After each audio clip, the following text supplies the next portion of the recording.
എനിക്ക് ഈ കണ്ണെഴുതി പൊട്ടുതൊട്ട് ഓമനിച്ച് വളർത്താൻ ഒരു കുഞ്ഞിനെ വേണമെങ്കിൽ ഞാൻ എന്തോന്ന് ചെയ്യാൻ? ഞാൻ അഡോപ്റ്റ് ചെയ്യണോ? ഞാൻ ദത്തെടുക്കണോ? എനിക്കറിയാൻ പറ്റത്തോണ്ട് ചോദിക്കാം. പ്രത്യേകിച്ച് ജിമ്മന്മാരുടെ ബോഡി ബിൽഡർമാർക്കാണെങ്കിൽ ചോദിക്കാമോ, നിനക്കൊക്കെ 40 മുട്ട വേണോടാ ഒരു ദിവസം? നിനക്കൊക്കെ എന്താ ഒരെണ്ണത്ര ഞാൻ വളർത്തിക്കൂട്ടടാ? ഞാൻ കാണാൻ കൊതിച്ച കുഞ്ഞിക്കാരികളാണ് നിന്റെ ഉണ്ട കൈകളിൽ മസിലുകളായിട്ട് ഉരുണ്ടിരിക്കുന്നത്. 40 മുട്ട എന്നാ തിന്നുന്ന മൊത്തം തിന്നു. ആ മഞ്ഞ എടുത്തില്ല. എടാ മഞ്ഞ എന്റെ ചോര നീരുവാണടാ. ഇറാൻ കെട്ടവനെ, നിനക്കൊക്കെ മിസ്റ്റർ പോക്കിമുക്കും മിസ്റ്റർ കളിക്കാബിലേക്ക് അവ ആഗ്രഹമുള്ള പോലെ എനിക്കും ഉണ്ടോ ആഗ്രഹങ്ങള്.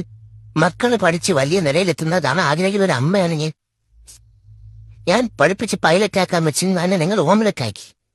ഞാൻ ജഡ്ജിയാക്കാൻ വെച്ചിരുന്നതിനെ നിങ്ങൾ ബുർജിയാക്കി. ഞാൻ SI ആക്കാൻ വെച്ചിരുന്നതിനെ നിങ്ങൾ ബുൾസൈയാക്കി. ഒരമ്മയ്ക്ക് ഈ ഗതി വരല്ലേ? ഇനിയെങ്കിലും ഒന്ന് അവസാനിപ്പിച്ചൂടെ?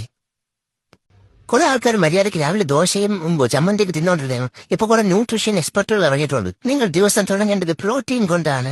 നിങ്ങൾക്ക് പ്രോട്ടീൻ വേണമെങ്കിൽ ജീവിതം ജീവിച്ചിരിക്കാൻ ഒരു പോത്തിനെ തിന്നൂടെ? ഒരു പോത്തിനെ ഒരു പഞ്ചായത്തിൽ മൊത്തം തിന്നെ, അതല്ലേ ന്യായം? വിരിയാനോ ജീവിത വിജയം കൈവരിക്കാനോ ഒരു അവസരം പോലും കൊടുക്കാതെ ഒരു മുട്ടെടുത്ത് പുഴുങ്ങി തിന്നത് എവിടത്തെ ന്യായമുള്ളത്? നീയൊന്ന് ഗുണം പിടിക്കാനേ പോണില്ല ഒരു കാര്യത്തും, പ്രത്യേകിച്ച് ബോഡി ബിൽഡർമാര്. 40 മുട്ടോടെ ഒരു ദിവസം. നീയൊന്നും ബൾക്കാവാതെ പോട്ട്.